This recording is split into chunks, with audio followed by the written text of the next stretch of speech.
नमस्कार शेतकरी मित्रांनो, मी ऋषिकेश शिरकर. स्वागत आहे तुमचं कृषी यूट्यूब चॅनलमध्ये. शेतकरी मित्रांनो, केळी उत्पादक शेतकऱ्यांसाठी हा व्हिडिओ खूप इन्फॉर्मेटिव्ह असणार आहे आणि त्यात जे शेतकऱ्यांची केळीची वेन व्हायला लागलेली आहे त्यांच्यासाठी हा व्हिडिओ खूप इन्फॉर्मेटिव्ह असणार आहे. त्यामुळे व्हिडिओ शेवटपर्यंत बघा आणि व्हिडिओ कसा वाटला हे कमेंटमध्ये नक्की सांगा. तर शेतकरी मित्रांनो, ज्यावेळेस आपण केळीची लागवड करतो त्यावेळेस केल्याच्या नंतर काही दिवसांनी केळीची वेन चालू होते.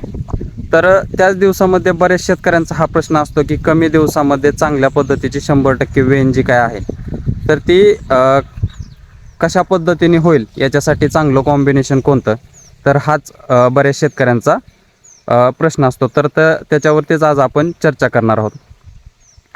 तर शेतकरी मित्रांनो, ज्यावेळेस आपण लागवड करतो त्यावेळेसपासून चांगल्या पद्धतीने आपण केळीला जर चांगले ग्रेड वगैरे चांगलं जर जोपासलं तर कमी वेळामध्ये किंवा त्याचा जो काय ठराविक 5-5.5 महिन्याचा जो काय कालावधी आहे तर त्या कालावधीमध्ये त्याची वेन आपल्याला त्या ठिकाणी झालेली पाहायला मिळते.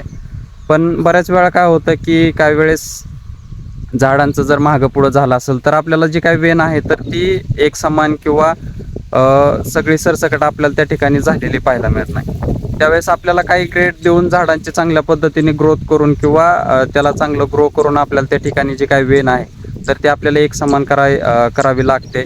कारण असं जर नाही झालं, एक समान जर वेन झाली नाही तर पुढं ज्यावेळेस माल हार्वेस्टिंगला येतो तर त्यावेळेस आपल्याला तिथे प्रॉब्लेम आलेला पाहायला मिळतो. पण शेतकरी मित्रांनो, ज्यावेळेस आपण आपल्या केळीची वेन होत असते तर त्यावेळेस आपल्याला याच्यामध्ये 2 ग्रेड वापरावे लागतात की एक 5-7 दिवसाच्या फरकाने तुम्ही त्याच्यामध्ये वापरू शकता.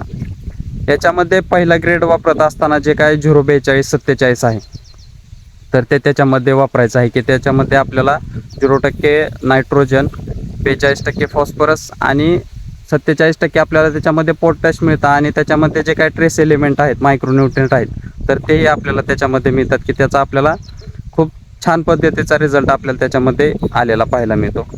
त्याच्यानंतर शेतकरी मित्रांनो, एक 5 ते 6 दिवसानंतर त्याच्यामध्ये 13-40-13 आणि जे काय तुमचं जिब्रेलिक ॲसिड आहे तर त्याचं जे काय कॉम्बिनेशन करून आपल्याला तुमच्या जे काय केळी पीक आहे, वेन व्हायला लागलेलं केळीचं पीक आहे तर त्याच्यामध्ये झालेलं पाहायला मिळतं.